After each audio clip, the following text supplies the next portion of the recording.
सचिव एवं विधायक विनोद जी, हमारे साथ है प्रदेश के प्रवक्ता एवं विधायक बलबीर वर्मा जी, प्रदेश महामंत्री जयलाल शर्मा जी, कोषाध्यक्ष कमलजीत सूद जी, जिलाध्यक्ष केशव जी, हम सभी आपका स्वागत करते हैं। और मैं निवेदन करूंगा सीधा कि मुख्य वक्ता के रूप में नेता प्रतिपक्ष जयराम ठाकुर जी अपना वक्तव्य आप सबके समक्ष रखेंगे। धन्यवाद। मित्रों, आज की इस पत्रकार वार्ता में आप सबका स्वागत है। मैं धन्यवाद करता हूं आप सबका कि इतनी बारिश के बावजूद भी यहाँ आप पहुंचे। और आज का हमारा इस पत्रकार वार्ता का विषय भी जो मानसून के कारण, बारिश के कारण जो हिमाचल प्रदेश में जान माल की क्षति हुई है, वही संदर्भ आपके सामने आज हम प्रस्तुत कर रहे हैं। मित्रों, 30 जून की रात को वो दौर एक तरह का प्री मानसून का था, लेकिन एक रात इतनी भयानक रही बारिश के कारण, विशेष तौर से हिमाचल प्रदेश में मंडी जिला में जो क्लाउड बर्स्ट का जो केंद्र रहा, उसके कारण भारी जान माल की क्षति हुई। एक ही रात में मंडी जिला के अंतर्गत 42 लोगों की जिंदगी चले गई। और उसमें इस बात को मैं बड़ा स्पष्ट करना चाहता हूं कि मंडी जिला के अंतर्गत भी प्रमुख रूप से सराज विधानसभा क्षेत्र, करसोग विधानसभा क्षेत्र, नाचर विधानसभा क्षेत्र और धर्मपुर विधानसभा क्षेत्र प्रभावित हुए। और ये क्लाउड बर्स्ट का रूप इस प्रकार से शायद कभी भी हिमाचल प्रदेश में देखने को नहीं मिला। क्लाउड बर्स्ट लगभग 12,000 फीट की हाइट पर, 10,000 फीट की हाइट पर, 13,000 फीट की हाइट पर, 11,000 फीट की हाइट से जो जिस प्रकार से इरोजन हुआ उसके कारण, और वो क्यूमुलेट होते हुए बढ़ते बढ़ते जैसे आगे बढ़ता गया और तबाही करता गया।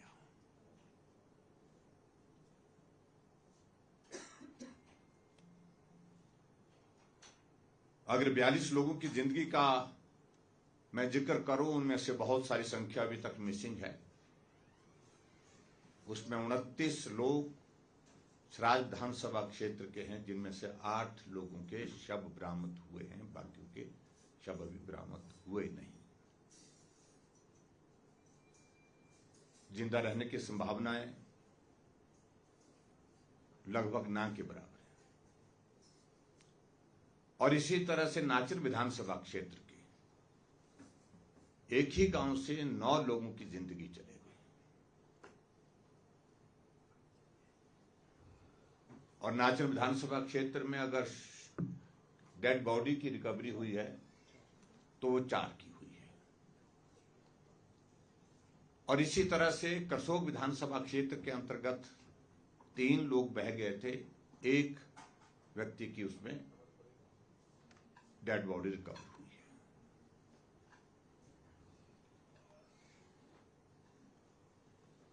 नाचन विधानसभा क्षेत्र के 4 लोग मेरे विधानसभा क्षेत्र में रह रहे थे, जिनकी जिंदगी चले गई।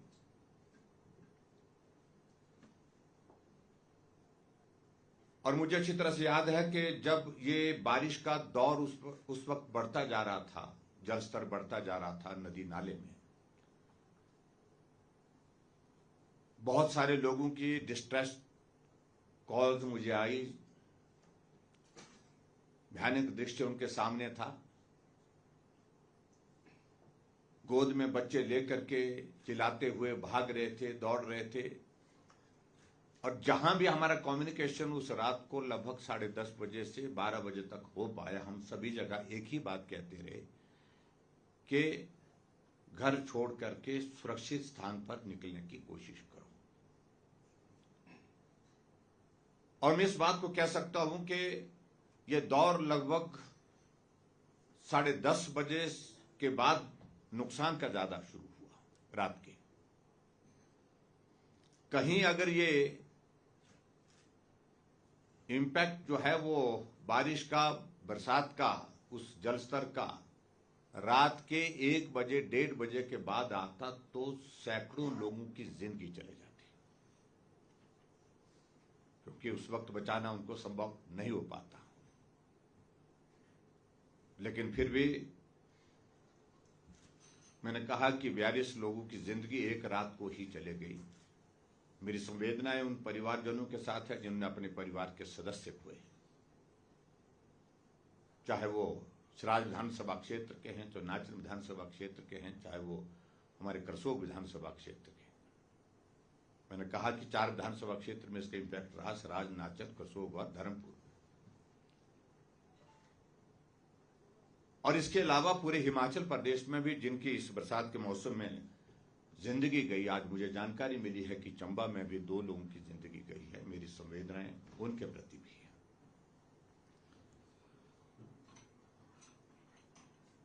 मैं 1 तारीख को दोपहर बाद यहां से निकला, मंडी पहुंचा, रास्ते सारे अवरुद्ध थे, जाना संभव नहीं था, रात को मंडी रुकना पड़ा।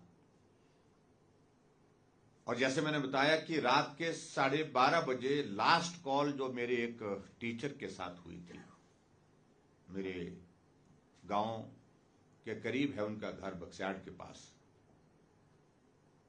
और बात करते करते ही उनका फोन कट गया, क्योंकि उसके बाद सारे कम्युनिकेशन की सारी व्यवस्था जो है वो ठप पड़ गई। और उनका यही कहना था, घर में पानी घुस गया है, हम परिवार के लोगों को उठा करके यहां से निकालने की कोशिश कर रहे हैं, घर का एक हिस्सा टूट गया है। और वो लास्ट कॉल थी। उसके बाद मैंने कोई 20 जगह ट्राई किया फोन करने की, क्योंकि रात को 1:30 बजे तक हम सो नहीं पाए, लेकिन कहीं से बात हो जाए, लेकिन बात करना संभव नहीं था, क्योंकि सारा संपर्क टूट गया था। और जब मैंने कहा कि 2 तारीख को मंडी, जब सुबह हम सोचने लगे कि क्या किया जाए, तो हमने उचित समझा कि जहां तक गाड़ी जाती है वहां तक गाड़ी में जाएंगे। एक मशीन हमने गाड़ी से आगे लगाई, जितना वो रास्ता क्लियर कर सकती थी गाड़ी निकालने के लिए, उस तक हम उसके माध्यम से गए। आगे का रास्ता फिर हमने छोड़ करके, गाड़ी छोड़ करके पैदल शुरू किया। मैंने कोशिश की, एक जनप्रतिनिधि होने के नाते उस विधानसभा क्षेत्र का, जिस विधानसभा क्षेत्र का आशीर्वाद सदैव मेरे साथ रहा है, पिछले 28 वर्ष से मैं उस विधानसभा क्षेत्र का प्रतिनिधित्व कर, इस दुख की घड़ी में मुझे उनके साथ होना चाहिए। मैं चलता रहा, जहां जहां से रास्ता निकल पाया वहां से, और कई किलोमीटर की यात्रा मैंने लोगों के बीच पे पहुंच करके पूरी की, उनके दुख सुख में शामिल होने की कोशिश की। और जब मैंने ग्राउंड जीरो पर वो हालात देखे, तो मुझे भी एहसास नहीं था कि इस प्रकार का नुकसान हुआ है। आमतौर पर बरसात में सड़कें टूट जाती हैं, कुछ घर चले जाते हैं, नाले उफान पर आते हैं, नुकसान होता है। लेकिन मैंने कभी भी अपने जीवन में इस तरह की कल्पना नहीं की थी कि वहां जो 30 साल के अपने राजनीतिक जीवन में उस विधानसभा क्षेत्र की सेवा करते हुए जो इंफ्रास्ट्रक्चर मैंने खड़ा किया था, चाहे वो रोड्स का, वाटर सप्लाई स्कीम्स का, पावर सप्लाई का, और डेवलपमेंट के अदर जो हमारे प्रोजेक्ट्स थे, दूसरे प्रोजेक्ट्स थे, उनमें से बहुत सारे वो इतिहास का हिस्सा रह करके यादों में रह जाएंगे। था ही नहीं कुछ भी। 16 मेगावाट का प्रोजेक्ट जो हमने अपने हाथों से शुरू किया था, पावर प्रोजेक्ट, अगर उस साइट पे जाएंगे तो कुछ भी शेष नहीं, मालूम ही नहीं पड़ता कि प्रोजेक्ट भी आता। जो गांव के एक एक गली हमने पक्की की थी, कच्चे रास्ते हुआ करते थे, पक्के रास्ते किए, आने जाने के लिए सड़कों का इंतजाम किया, पुल बनाए वहां पर। वो गांव ही वहां गायब थे, गांव ही नहीं थे। घरों की तो बात छोड़िए।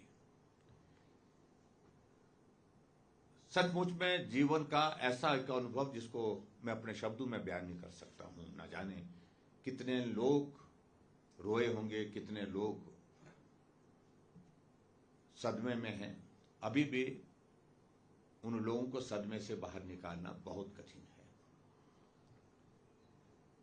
जहां संपर्क करने की कोशिश की मैंने मुख्यमंत्री जी से,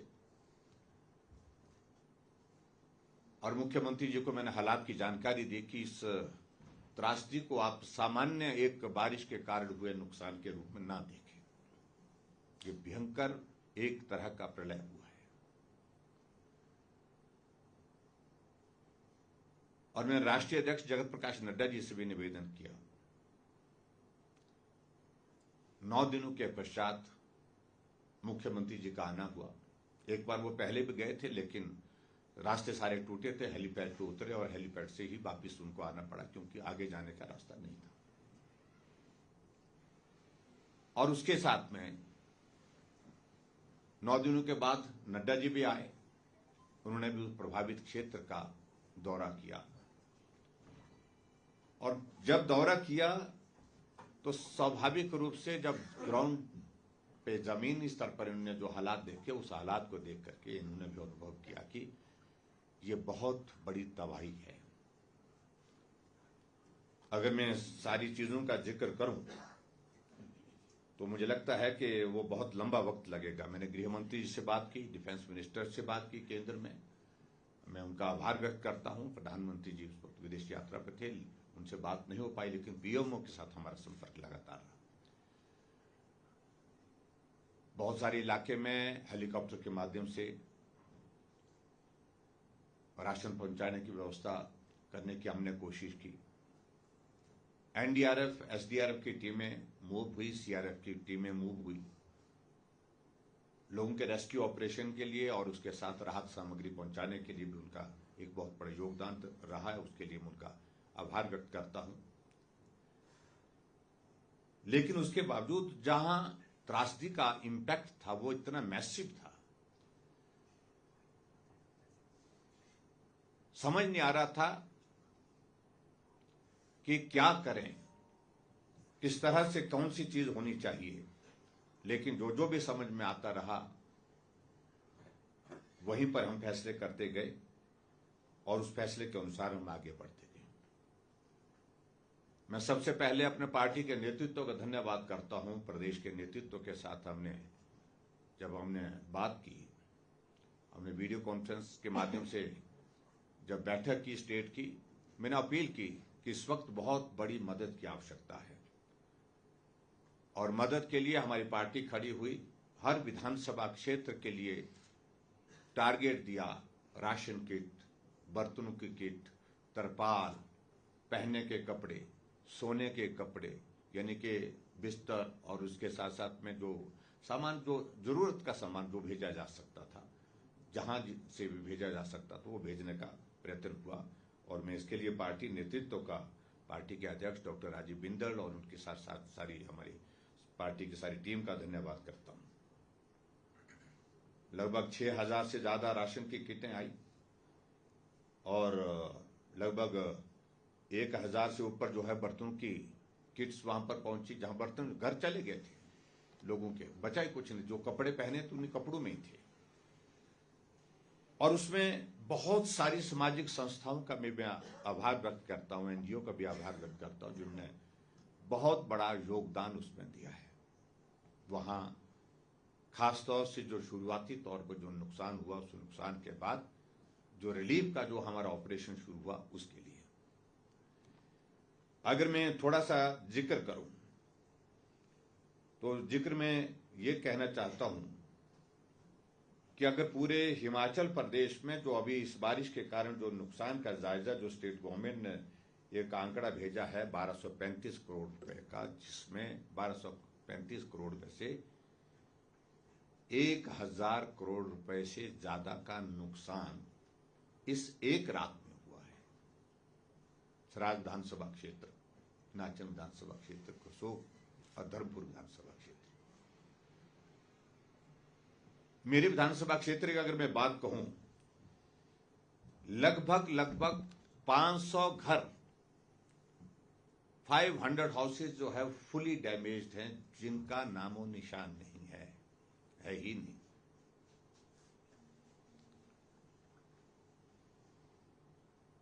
और लगभग हमारे वहां पर जो पार्शली डैमेज्ड हैं, जिसको कह सकते हैं, वो नंबर पे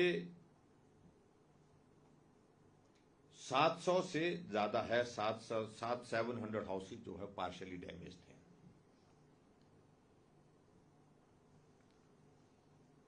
लोग शरण लेकर के कम्युनिटी शेल्टर होम में ठहरे हुए। कम्युनिटी शेल्टर होम का मतलब जो अस्थायी व्यवस्था है, यानी कि स्कूल के भवन में, महिला मंडल के भवन में, युवक मंडल के भवन में, सामुदायिक भवन जो हमारे वहां पर होते हैं, और उसके अलावा रेस्ट हाउसेज में, रेस्ट हाउसेज के अलावा रिश्तेदारों के घर में, लोगों के घरों में। ये स्थिति अभी तक भी है, क्योंकि उन घरों में जाने की स्थिति में नहीं है। अगर घर बचे हैं तो वो रहने के लायक नहीं। लगभग 1000 जो हमारा पशुधन इस बारिश के उस दौर में चला गया। एक ही रात को 108 भेड़ बकरियां एक ही परिवार की चली गई है। 1000 से ऊपर जो एक पोल्ट्री फार्म था, वहां से मुर्गे चले गए। वो अलग से ये काउंट, ये बड़ा काउंट अलग ही, वो मुर्गों वाले में गिना नहीं। लेकिन पशुधन जिसमें गाय विशेष तौर से, बैल, भेड़ बकरियां, ये नुकसान वहां पर हुआ है। जो असेसमेंट को अगर हम कहें तो मेरे ही विधानसभा क्षेत्र में लगभग 500 करोड़ रुपीस का डैमेज जो है वो सीधा एक ही डिपार्टमेंट को, पीडब्ल्यू डिपार्टमेंट को, लगभग 100 से ज्यादा पैदल पुल और 18 मोटरेबल ब्रिजेस वॉश आउट होकर चले हैं। 2 पुल मेरे विधानसभा क्षेत्र के उस इलाके में बचे हैं, क्योंकि इस रेडियस का, इसका जो रेडियस लगभग 50 to 60 किलोमीटर इस इम्पैक्ट रहा इस क्लाउड बर्स्ट का। उस एरिया की मैं अगर बात करूं, अभी तक पूर्ण रूप से हमारा जीवन वहां अस्थायी रूप में चल रहा है। यानी कि जीवन का मतलब रोड कनेक्टिविटी पूर्ण रूप से अस्थायी है। बीच में खुलती है, बीच में बंद हो जाती है। और जंजैहली आज कट ऑफ हो गया, क्योंकि रोड का एक पोर्शन कुथा के पास टोटली वॉश आउट हो गया। उसके कारण वहां की आगे की जो है जाने की व्यवस्थाएं जो है पूर्ण रूप से बंद हो गई।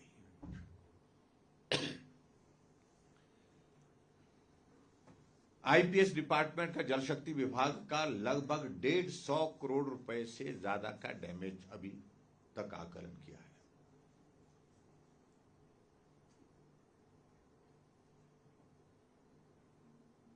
और जिसमें 260 स्कीमों में से 240 स्कीमें डैमेज हुई है, बुरी तरह से डैमेज हुई है। रोड नेटवर्क सिर्फ जंजैहली तक जो है, जंजैहली से छतरी तक अस्थायी रूप से है। पानी की व्यवस्था वैकल्पिक की गई है। वाटर सप्लाई स्कीम लगभग 30,000 पॉपुलेशन का पूरा एरिया अभी तक भी सिर्फ और सिर्फ जो बरसात का पानी है, उस बरसात के पानी को कहीं से जोड़ करके उपलब्ध कराया गया है। नहीं तो स्कीम जो है टोटल वॉश आउट हुई पड़ी है। यह स्थिति वहां पर पानी की है।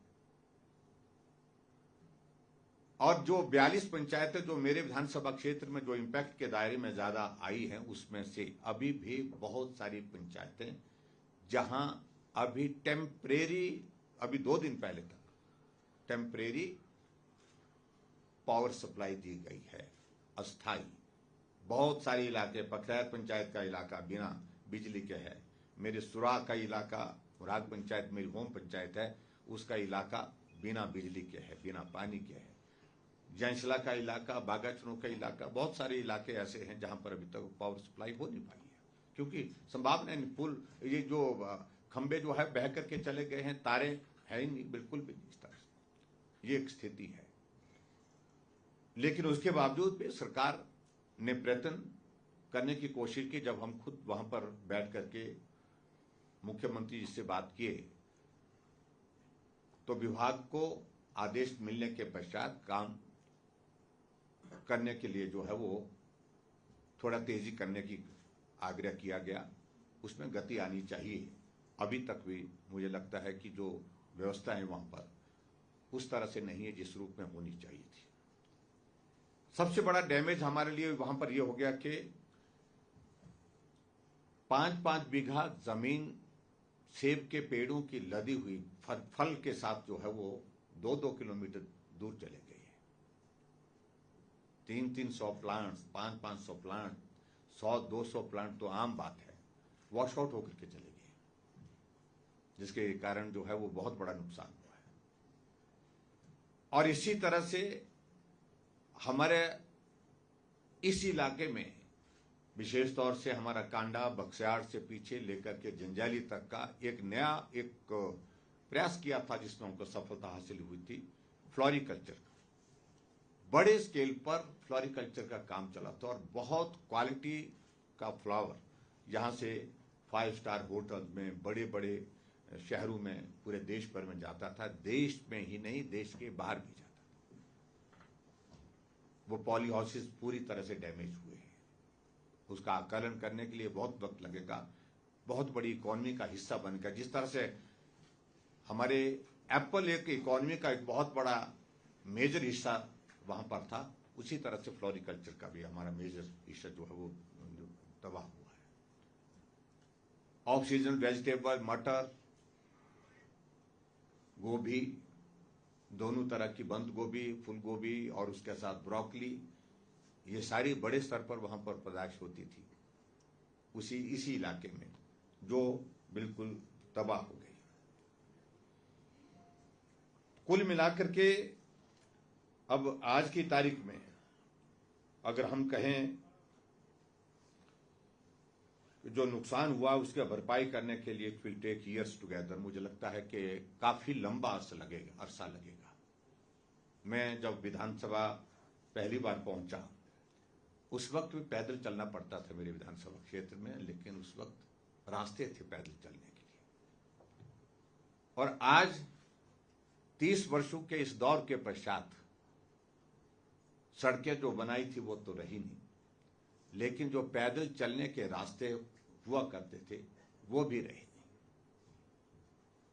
खच्चरों के चलने के रास्ते हुआ करते थे वो भी रहे नहीं, क्योंकि बुरी तरह से वो डैमेज हुए हैं। और इसलिए बहुत बड़ा संकट हमारे सामने इस प्रकार का जो है वो आने वाले समय में सारी चीजों को लेकर के किस प्रकार से करना है। मैं इस बात के लिए जरूर कहना चाहूंगा कि मैं आदरणीय गृह मंत्री जी के साथ मैंने बातचीत की और आदरणीय नड्डा जी के साथ बातचीत की। नड्डा जी तो हमारे इस इलाके में दौरे में भी आए, अनुराग ठाकुर जी भी आए, और वहां जब गृह मंत्री जी से बात हुई तो मैंने कहा था कि जो टीम असेसमेंट के लिए जो आती है, जो केंद्र सरकार की ओर से IMCT जिसको बोलते हैं, कि जो टीम आती है जो इंटर मिनिस्ट्रियल सेंट्रल टीम जिसको बोलते हैं, आमतौर पर वो बरसात इस तरह के डैमेज होने के बाद 2 महीने बाद, 3 महीने के बाद असेसमेंट के लिए आते हैं। लेकिन मुझे इस बात की प्रसन्नता है कि वो 20 दिन के अंदर अपना दौरा करके पिछले कल चली गई है। मैं भी उस दौरे में साथ में रहा और सचमुच में उन्होंने भी इस बात को अनुभव किया कि ये नुकसान बहुत ज्यादा है। और ये नुकसान सिर्फ एक बरसात का नहीं है, ये कई दशकों के लिए इसका इम्पैक्ट रहेगा। क्योंकि जिस तरह से पहाड़ की जो मिट्टी का जो इरोजन हुआ है, ये स्टेबल होने में it will take years together, बहुत साल लगेंगे इसको स्टेबल होने में। और हर बार बरसात में हमारी चिंता ये है कि ये चलता रहेगा, नुकसान होता रहेगा। ये उनका एक इनिशियल एक कहना, एक असेसमेंट का कहना है। और मैं इस बात के लिए भी गृह मंत्री जी का धन्यवाद करूंगा विशेष तौर से। इस तरह की जो हमारी जो ये फ्रीक्वेंसी और जो इंटेंसिटी नेचुरल डिजास्टर की जो चल रही है हिमाचल प्रदेश के अंदर, पिछले कल ही आदरणीय गृह मंत्री अमित शाह जी ने एक मल्टी सेक्टोरल टीम को कॉन्स्टिट्यूट करके हिमाचल प्रदेश में इसका रीजन, इसको स्टडी करने के लिए बात कही है। और मैं उम्मीद करता हूं कि बहुत जल्दी वो टीम भी आए। और पिछले कल भी जो हमारी जो टीम हिमाचल प्रदेश में जो जिसका मैंने जिक्र किया, जो IMCT की जो हमारी टीम आई थी, उनके सामने मैंने कहा कि आप तो आकलन करने के लिए आए हैं, आकलन तो आप करेंगे ही, लेकिन मेरा आप सबसे इस बात के लिए भी आग्रह है कि ये सारी चीज बार बार क्यों हो रही है और हिमाचल प्रदेश में हो रही है। और हमारे इस इलाके में 2023 में भी बहुत बड़ा इम्पैक्ट आया था। जो थुनाग का एरिया है, जंजैहली का एरिया है, बक्सयार्ड का एरिया है, और अब की बार भी इस सारे क्लाउड बर्स्ट का, फ्लैश फ्लड का अगर सबसे ज्यादा इम्पैक्ट था तो इसी इलाके। मैं देख रहा हूं कि जो हमारे विधानसभा क्षेत्र का कांडा है, कांडा एक जगह का नाम है, वहां से पीछे इसका डैमेज ज्यादा, जिसमें बक्सयार्ड है। शरण गांव पूरी तरह से खाली करके शरण ले करके दूसरी जगह है। ये गांव पड़ता है, बहुत बड़ा गांव है, उसमें रहने के हालात नहीं रह गए। 3 जगह से उसमें पानी आया। और उस तरह से बक्सयार्ड में मेरा एक अनुसूचित जाति का गांव जो पूरा का पूरा जो है इस वक्त जो है वो शिफ्ट करके दूसरी जगह रह रहा है, खुनागी का गांव, मेरी पंचायत का। मेरी मुराद पंचायत के अंतर्गत सुरा गांव है, जहां जाना ही मुश्किल, मैं भी नहीं जा पाया। मुझे इस बात को लेकर के दुख है। और वहां राशन का संकट, राशन आर्मी के जवानों के माध्यम से पहुंचाया, युवा मोर्चा के हमारे साथियों के माध्यम से पहुंचाया, और वहां के लोगों को बुला करके जो मदद पहुंचाई जा सकती वो मदद पहुंचाने का हमने प्रयत्न किया है, तिरपाल वगैरह। पशुधन के लिए चारा नहीं रह गया, जो चारागाह होते थे वो पूरा का पूरा जो है, यानी कि जिसको घासन बोलते हैं हमारे, वो पूरी वॉश आउट हो गई, घास का तिनका नहीं रह गया और वहां पहुंचाना मुश्किल हो गया। तो इस प्रकार के हालात वहां पर बने हुए हैं। और उसी के बाद आगे थुनाग का तो मैंने आपको बताया कि थुनाग में तो तबाही इस कदर हुई है जिसका कोई हिसाब नहीं। लगभग 200 के करीब जो दुकानें हैं, जो दुकानें अब रिपेयर करने की स्थिति में नहीं रही है। मेरा सब डिवीजनल हेडक्वार्टर है ये, वहां इस तरह का इंपैक्ट हुआ है। और उसके पीछे एक हमारा पखरैर पंचायत पड़ती है। उस पखरैर पंचायत का डेजी गांव पड़ता है, जिस गांव में एक ही जगह से 11 लोगों की जिंदगी चले गई। 11 लोग मिसिंग है, एक भी नहीं मिला। थुनाग में 6 लोगों की जिंदगी गई, 6 में से एक आदमी की डेड बॉडी मिली, बाकी की नहीं मिल पाई है। पंगलियों जो हमारा नाचन विधानसभा क्षेत्र जिसका जिक्र किया, वहां 4 लोगों की डेड बॉडी मिली है, वो भी जाकर के देहरा में मिली है, देहरा और जोगिंदर नगर में मिली है, बाकी की डेड बॉडी नहीं मिली। करसोग का भी मैंने जिक्र किया। इस प्रकार का ये सारा इसमें ये रहा है।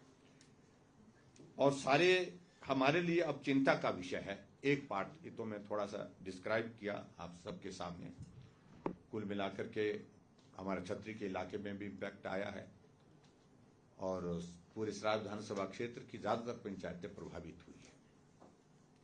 अब हमारे लिए सबसे बड़ी चिंता की बात है ये है कि वहां सेब की फसल जो बची है वो तैयार है, लेकिन मार्केट पहुंचाने का कोई माध्यम नहीं रह गया। जो सड़कें थी वो सारी अवरुद्ध पड़ी है, टूटी पड़ी है। और बहुत साल पहले जब लोग खच्चरों के अलावा पीठ पर लेकर के जो है वो अपना सेब अपना मार्केट तक पहुंचाते थे, सड़क तक पहुंचाते थे। अब उससे भी खराब स्थिति है, क्योंकि खच्चर के चलने के रास्ते रहे नहीं, पैदल चलने के भी रास्ते रहे नहीं। ये एक बहुत बड़ी चिंता है। हमारी दूसरी बड़ी चिंता यह है कि वाटर सप्लाई स्कीम टोटल जो वॉश आउट हुई है, विभाग के लोगों के साथ जब हमारी मीटिंग हुई, उनका कहना कि बहुत वक्त लगेगा, क्योंकि 8-8, 9-9 किलोमीटर की पाइप्स जो है वो बिल्कुल मिसिंग है ही नहीं। मेरे विधानसभा क्षेत्र की एक बहुत बड़ी 19 नंबर वाटर सप्लाई स्कीम थी, लिफ्ट वाटर सप्लाई स्कीम थी, 150 करोड़ रुपए की। उसका सब कुछ जो है वो नीचे जहां से उसको लिफ्ट किया था, वो सारा का सारा जो है वो वॉश फुली ऑटोमाइज थी, तो यानी कि पूरा ऑटोमेटिक वो चलती थी। एक टेबल पर जो है वो लैपटॉप से चलती थी सारी स्कीम। 29 पंचायत उसके अंतर्गत कवर थी, और जो पॉपुलेशन लगभग 60,000 पॉपुलेशन उस स्कीम के अंतर्गत जो है वो कवर होती थी। वो स्कीम है ही नहीं। अब हमारे आने वाले समय के लिए सबसे बड़ी चुनौती है कि बरसात के मौसम में अभी डिपार्टमेंट की ओर से पानी को कहीं से भी कनेक्ट करके पानी दे दिया गया है, लेकिन 1 महीने 1.5 महीने के बाद जब बरसात खत्म होगी तो पानी का बहुत बड़ा भयंकर संकट होगा। और खास तौर से जिन इलाकों में सड़क भी नहीं रही, टैंकर के माध्यम से भी पानी नहीं पहुंचा सकते हैं, और वाटर सप्लाई स्कीम को रिस्टोर करना बहुत बड़ी एक चुनौती हमारे सामने है। इसके साथ अगली चुनौती हमारे सामने वो जो बहुत बड़ी चिंता का विषय है कि 2 महीने के बाद सर्दी का मौसम शुरू होगा। अभी जो लोग शेल्टर होम में रह रहे हैं, शेल्टर होम का मतलब जो टेम्परेरी शेल्टर होम है, मतलब ऐसा नहीं है कि कोई कंस्ट्रक्टेड ऑलरेडी जो एग्जिस्ट करता है कहीं भी, वो जहां ठहरने की जगह, उनका क्या होगा, वो कहां ठहरेंगे। और ये बहुत बड़ी, मैंने कहा कि 500 फैमिलीज इसके लिए मैंने मुख्यमंत्री जी से भी बात की है, मैंने और संस्थाओं के माध्यम से भी बात की है। उनके विशेष तौर से मैंने आग्रह किया कि अगर संभव हो सके तो जो कम्युनिटी शेल्टर होम का हमको प्लान करना चाहिए, सरकार जमीन दे, वहां पर community shelter home prepare structure के साथ तुरंत बनाए जाए, ताकि वहां उन लोगों को ठहराया जा सके। कम्युनिटी टॉयलेट, कम्युनिटी किचन की व्यवस्था भी वहां पर हो, जहां बड़े बड़े गांव हैं उन लोगों के लिए व्यवस्था हो। मैं उम्मीद करता हूं कि सरकार इस पर काम करेगी। हमने प्राइवेट सामाजिक संस्थाओं से भी, एनजीओ से भी बात की है, और कुछ लोगों के साथ हम संपर्क करने की कोशिश कर रहे हैं कि जो इस काम को करते रहते हैं CSR के अंतर्गत कंपनीज, वो उसमें मदद करें। इसके लिए भी मैं निवेदन किया। मैंने एक और निवेदन का विषय था जिसको लेकर के आप सबके माध्यम से मैंने अपने सोशल मीडिया के माध्यम से लोगों तक पहुंचाने की कोशिश की कि मदद की आवश्यकता है, और मदद आप दीजिए, आप दे रहे हैं, लेकिन मदद में पारदर्शिता हो, इस बात को सुनिश्चित करने की आवश्यकता है। अगर कोई भी आदमी गलत तरीके से इस आपदा का लाभ लेने की कोशिश करे, उनके खिलाफ कार्रवाई होनी चाहिए। सरकार इन सारी चीजों को लेकर के गंभीरता से विचार करे, और खास तौर से मैंने इस बात के लिए सामाजिक संस्थाओं से आग्रह किया है कि आप डायरेक्ट जिसको मदद कर रहे हैं, इसमें कोई हमको दिक्कत नहीं है, आप मदद करें, लेकिन मदद सब लोगों तक पहुंचे। दूर दराज के इलाके में भी जो लोग जिनके घर चले गए हैं, जिनकी जमीन चले गई है, जिंदगी चले गई, उन परिवारों को भी पहुंचे, और वहां पहुंचना उनको थोड़ा कठिन हो रहा है। और उसके लिए मैं एक जरूर बात कही है कि अगर वो कोऑर्डिनेशन में हमसे सहयोग मांगने की बात करें, हमारे पास वो सूची है प्रभावित परिवारों की, जिनकी जिंदगी चले गई, उनके परिवारों की भी है। जिनके घर पूर्ण रूप से डैमेज हुए उनकी भी है, पार्शली डैमेज घरों की वो भी हमारे पास है, एडमिनिस्ट्रेशन के पास भी है। अगर आप उनको मदद करना चाहते हैं, सम्मान के रूप में आपने डट करके खुल करके मदद की है, लेकिन अगर आप उनको फाइनेंशियली सपोर्ट करना चाहते हैं तो मैं निवेदन करना चाहूंगा कि वो संस्थाएं चेक के माध्यम से उन लोगों के अकाउंट में पैसे डालें। उसमें हम मदद कर सकते हैं कि सूची आपको उपलब्ध कराने की। अगर आपको आने में कठिनाई है तो आप नाम के बिना चेक अमाउंट के साथ भर करके दे सकते हैं, और जिन जिन लोगों को हमको लगता है कि पात्र लोग हैं, इनकी मदद होनी चाहिए, उन लोगों का नाम डाल करके हम वो चेक उनको पहुंचा करके उनकी मदद करने का रास्ता निकालेंगे। एक साफ सुथरा तरीका है, और उसे कर भी हमारे जिन संस्थाओं के साथ बातचीत हुई उन्हें बहुत बड़े स्तर पर इस सुझाव को आग्रह भी किया, स्वीकार भी किया। उन्हें मदद की, चेक लाए और वहीं बैठाया, हमने बैठा करके नाम भरे, उन एक गांव के लोगों को उनको बुलाया, मदद उनके जो है वो चेक के माध्यम से करने का हमने एक रास्ता खोला है। मुझे लगता है कि ये साफ सुथरा तरीका है। बहुत सारी संस्थाएं अलग अलग तरह से मदद कर रही हैं, मदद की जरूरत है, मैं इस बात से सहमत हूं, लेकिन इसमें मदद में भी ईमानदारी बहुत आवश्यक है। एक और मैंने आप सबके माध्यम से अपील की कि जो ऐसे लोग जो हमारे लिए इस संकट की घड़ी में मदद कर सकते हैं, जिनके पास मशीनें हैं, जेसीबी है, पोकलेन है, टिप्पर है, इस प्रकार के हैं, क्योंकि सरकार प्रयास तो कर रही है। जो लेवल वहां पर डैमेज का जो स्केल है वो बहुत ज्यादा है। इन सड़कों को रिस्टोर करने में सालों लग जाएंगे, और पीडब्ल्यू डिपार्टमेंट काम कर रहा है, लेकिन मेनली अभी तक फोकस है कि जो मेन रोड्स है उनको हम रिस्टोर कर पाए, उनको चलने लायक बना। ऐसी सूरत में मैंने कहा कि जो दानी सज्जन हमको मदद करना चाहते हैं, अपनी जेसीबी अपने खर्चे पर, अपनी जेसीबी तेल के खर्चे पर, जिसके लिए हम तेल के पैसे वहां के स्थानीय लोगों से, किसी दानी सज्जन से बोल करके हम बोल दें कि तेल डालो और उसके बाद उस मशीन को चलाओ। और मुझे इस बात की खुशी है, लगभग 1.5 दर्जन जेसीबी पोकलेन अभी मेरे विधानसभा क्षेत्र में उस आग्रह पर सड़कों को खोलने में लगी है।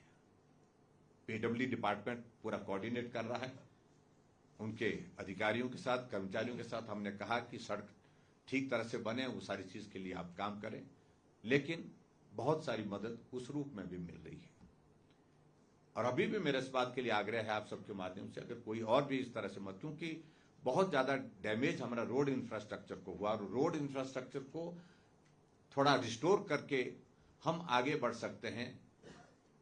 जहां बिजली नहीं मिली अभी तक, वहां बिजली पहुंचा सकते हैं, क्योंकि कंडक्टर यानी कि तारें पहुंचाना, पोल पहुंचाना, वहां बहुत बड़ी, ट्रांसफार्मर पहुंचाना बहुत बड़ी चुनौती है। जब तक सड़क नहीं पहुंची तब तक के लिए वो कठिनाई है। इससे हमको बहुत बड़ी मदद मिल रही है। और इसके अलावा वहां खासतौर से जहां सड़क पहुंचेगी तो वाटर सप्लाई की स्कीम, जो पाइपें हैं उनको पहुंचाने में भी हमको मदद मिलेगी। नहीं तो 20-20 किलोमीटर की स्कीमें, 25-25 किलोमीटर की स्कीमें जो है उनको वहां पर पाइपें पहुंचाना, उठा करके, ये बहुत कठिन कार्य है।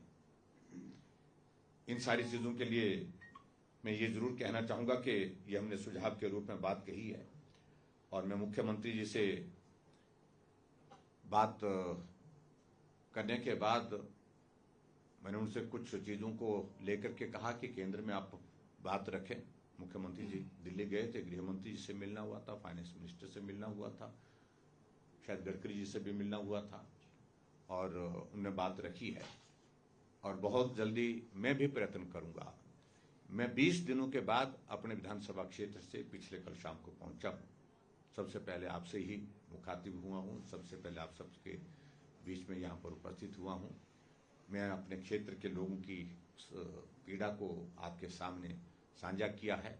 अफसोस मुझे इस बात को लेकर के होता है कि कुछ लोग इस घटना को ऐसे मान रहे हैं ये सामान्य घटना है, ये बहुत उसी तरह की घटना है जो बरसात के दौरान सब जगह होती है। इस घटना को, इस त्रासदी को बड़ी गंभीरता से लेने की आवश्यकता है।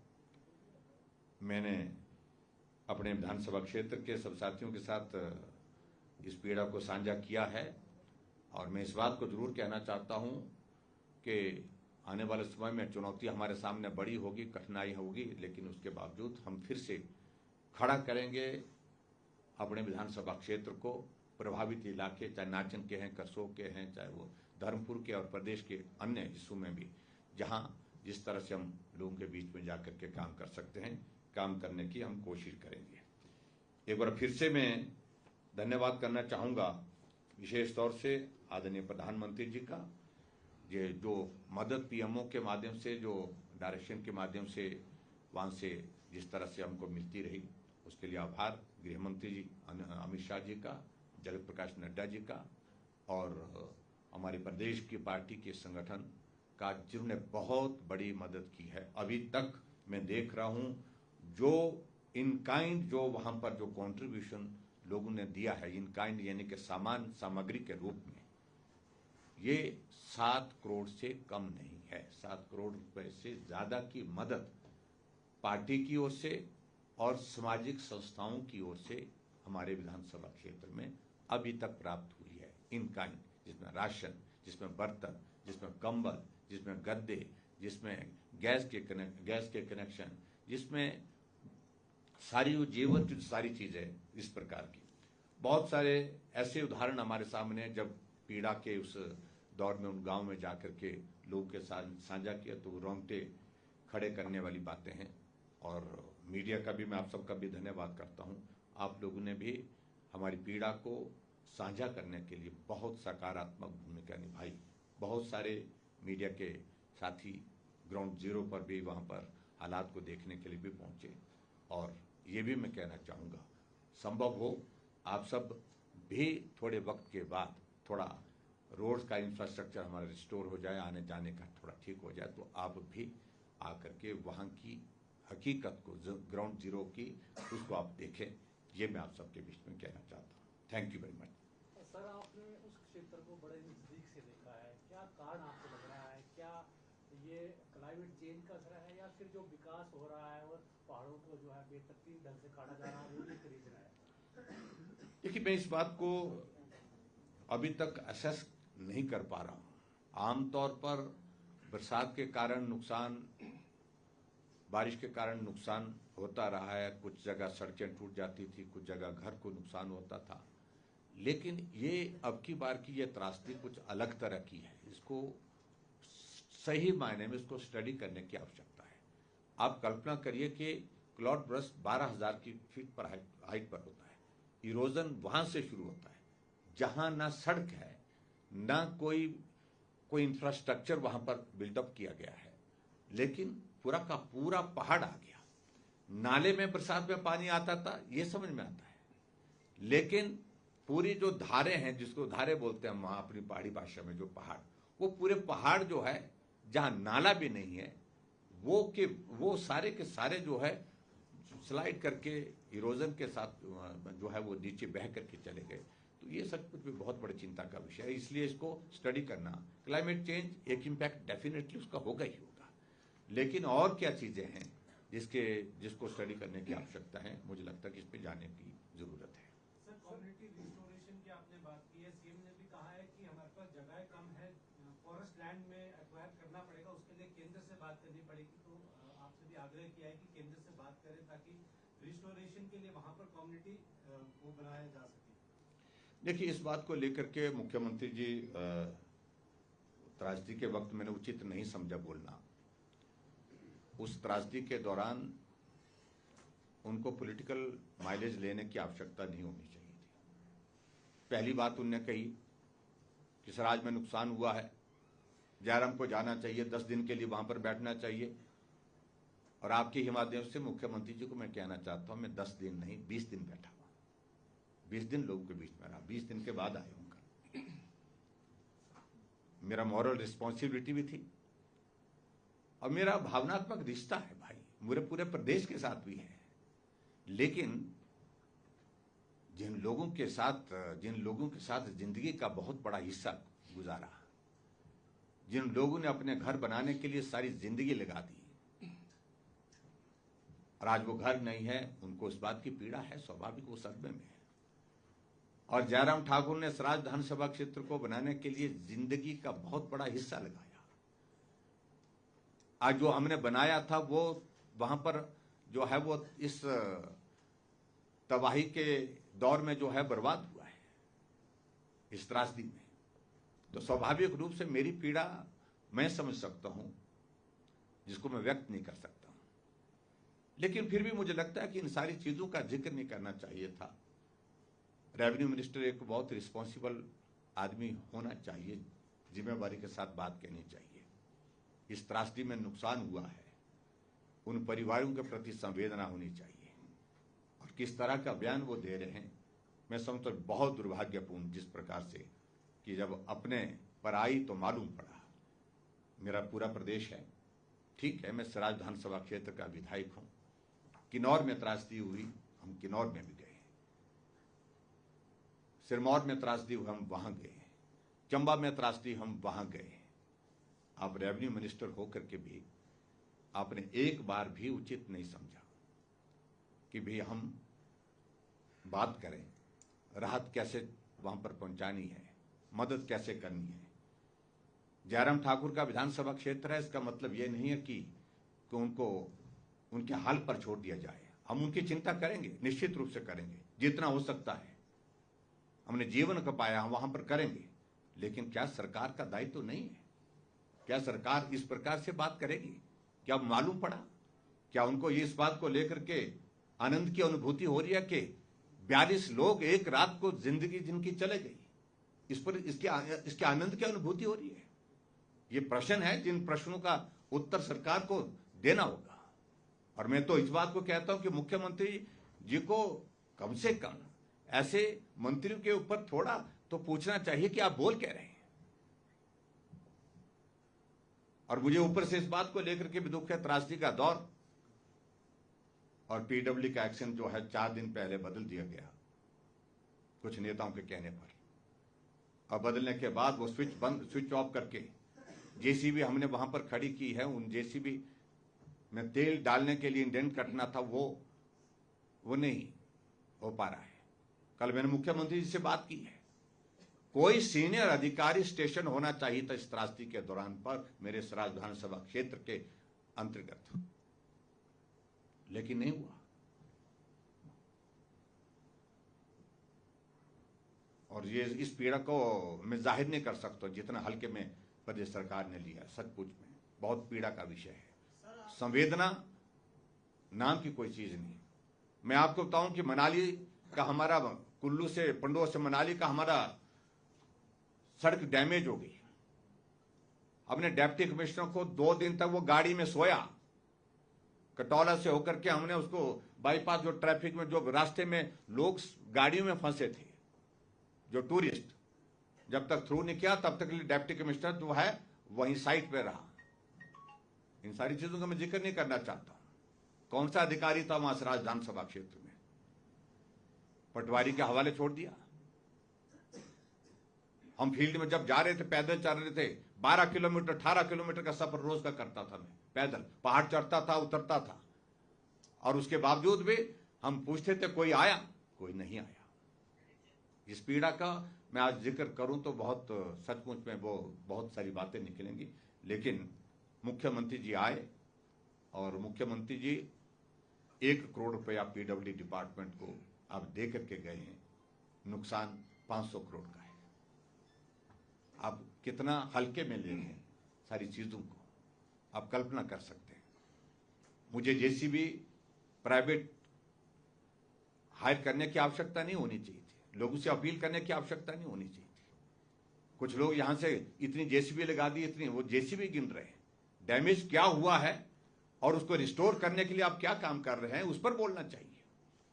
इतनी जेसीबी लगाई, हम नहीं गिनते थे जेसीबी जब इस तरह की त्रासदी आती थी, कितनी सड़कें रिस्टोर हुई हम इसको गिनते थे, कितने लोगों को, कितने गांव को, मतलब कितनी सड़कों को हमने रिस्टोर कर दिया, कितने वाटर सप्लाई स्कीम को हमने रिस्टोर कर दिया, इस पर हम बात करते थे। तो मुझे लगता है कि ना बोले तो अच्छा है। सर आप दिल्ली जा रहे हैं तो क्या आप गृह मंत्री से बात करेंगे कि जो प्रभावित है उनको प्री फैब हाउस मैं इस सारी चीज़ों को लेकर के बात करूंगा। मैंने आर्किटेक्ट एसोसिएशन भी आई थी हमारे पास, जिनके साथ हमारी मीटिंग हुई है स्टेट की। उनसे मैंने डिस्कस किया। मेरा माइंड में कॉन्सेप्ट है, उसमें व्यवहारिक रूप से सरकार को इसमें सहयोग करने का मन है कि नहीं है, अभी तक तो लगा नहीं मुझे इस बात को लेकर के सचमुच में बहुत दुख है। अब स्कूल चल पड़े हैं, स्कूल में जो शेल्टर होम वहां पर थे वो खाली कर दिए, क्योंकि अब स्कूल फंक्शनल हो गए तो वहां पर तो उन लोगों को ठहरा नहीं सकते।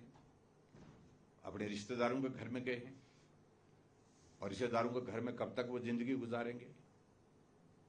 कुछ के पशुधन जो है अभी तक वहां पर है, उनको कई किलोमीटर तक जाकर के वहां पर उनको पशुओं को चारा, पशुओं को ये पानी देना होता है। बहुत बड़ा संकट। इसलिए मैंने मुख्यमंत्री से कहा था कि जो खासतौर से ऐसे गांव हैं जहां कम्युनिटी शेल्टर होम बनाए जा सकते हैं, आप लैंड ये करिए और उसके बाद वहां बनाना चाहिए। कोविड के दौर में हमने आइसोलेशन वार्ड बनाए, और पर्टिकुलरली एक महीने के अंदर बना करके हमने वो तैयार किए। सीएसआर के अंतर्गत आईजीएमसी में हमने कोविड वार्ड, आइसोलेशन वार्ड बनाया प्रीफैब स्ट्रक्चर के साथ। मेडिकल कॉलेज नेरचौक में बनाया, हमने टांडा में बनाया, चंबा में बनाया, बहुत जगह बनाए।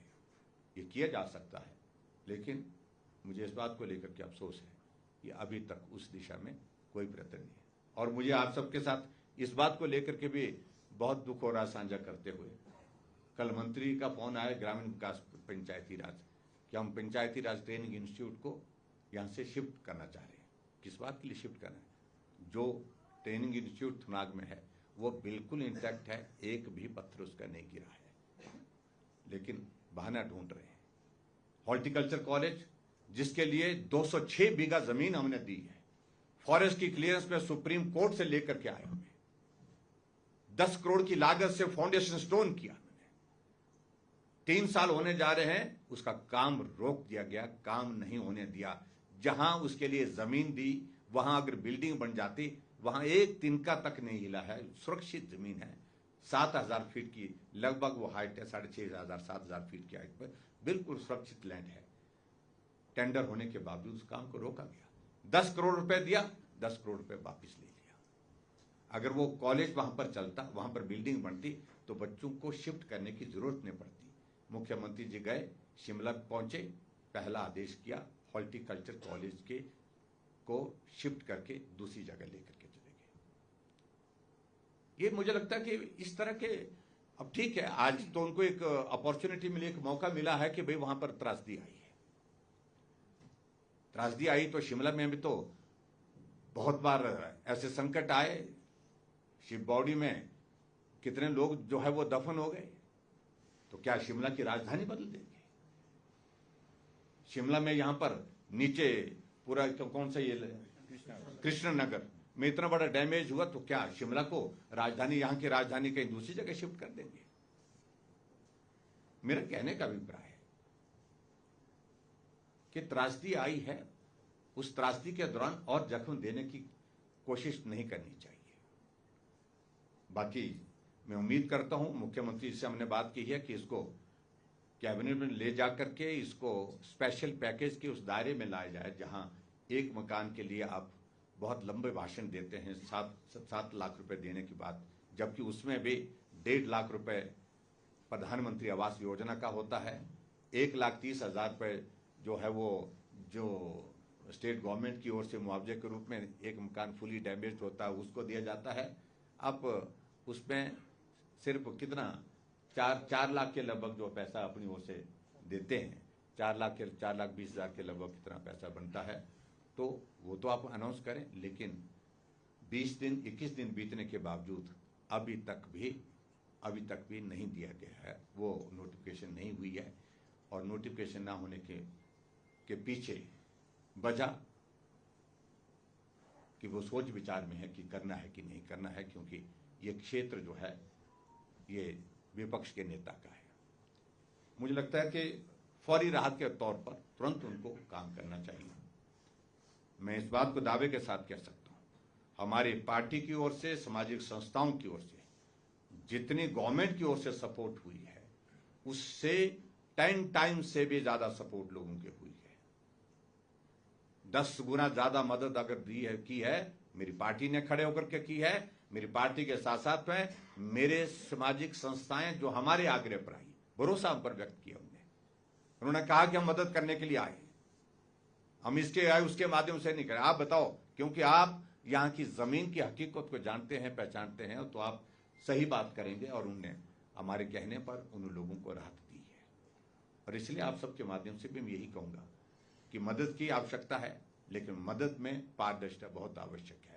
इस बात को सुनिश्चित करने के लिए सब लोग जो जिस तरह से मैंने बताया कि अगर चेक के माध्यम से पैसा दे करके अकाउंट में डाल करके मदद करने की कोशिश की जाए उन लोगों को, प्रभावित परिवारों को, तो वो अच्छा रहेगा।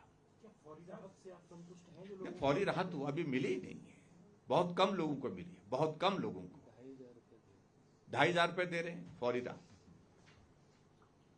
सर, आज से लोकसभा सत्र भी शुरू हो रहा है तो विशेष पैकेज की मांग लगातार मुख्यमंत्री कर रहे हैं। इस बार भी गए थे, तब भी मांग की है कि विशेष राहत पैकेज हिमाचल को मिलना चाहिए। नहीं, देखो, इस बात को लेकर के मांग करनी भी चाहिए। उनको नुकसान हुआ है तो स्वाभाविक रूप से स्टेट गवर्नमेंट की जो फाइनेंशियल कंडीशन है आज की तारीख में, उसमें उनको मदद मिलेगी अगर सेंटर से मदद मिलती है। लेकिन मदद का स्वरूप क्या है, किस रूप में आप मदद मांग रहे हैं? मैंने उनको कहा कि मेरे यहाँ इस इलाके में खासतौर से जो बाढ़ से प्रभावित, बारिश से प्रभावित इलाका है, इफेक्टेड एरिया जो है, वहाँ स्पेसिफिक प्रोजेक्ट स्पेसिफिक एड हमको मिलनी चाहिए। जैसे हमारा चाल चौक से जंजाली छतरी तक का रोड बिल्कुल बर्बाद हुआ है, जो बहुत शानदार रोड बना था। 150 टूरिस्ट हमारा जंजाली में था उस वक्त जब ये घटना घटी थी। उनको इवैक्यूएट किया हमने, कसो के रास्ते से किया। तो उसको ये करना है तो लगभग वो 200 करोड़ के लगभग वो बनता है। तो 200 करोड़ रुपए के लिए स्टेट गवर्नमेंट और सेंट्रल गवर्नमेंट से आप प्रोजेक्ट के तहत पैसा मांगेंगे, वो मिल सकता है पैसा। जैसे वाटर सप्लाई स्कीम्स हमारी, मैंने एक ही स्कीम का कहा कि 150 करोड़ की एक ही स्कीम डैमेज हुई पड़ी है, बाकी और तो है ही है। तो उनको रिस्टोर करने के लिए, और उसके बाद आगे के लिए अगर थुनाग के उस बाजार को, वहां के लोगों को बचाना है तो उस खड्ड को चैनलाइज करना पड़ेगा। और चैनलाइज करने के लिए बहुत सारा पैसा लगेगा। वो भी प्रोजेक्ट स्पेसिफिक अगर डीपीआर बन के जाती है तो सेंट्रल गवर्नमेंट से पैसा लिया जा सकता है। तो अगर ऐसी चीजों पर काम करेंगे तो मुझे लगता है कि ठीक हो सकता है। So thank you very much, please, thank you.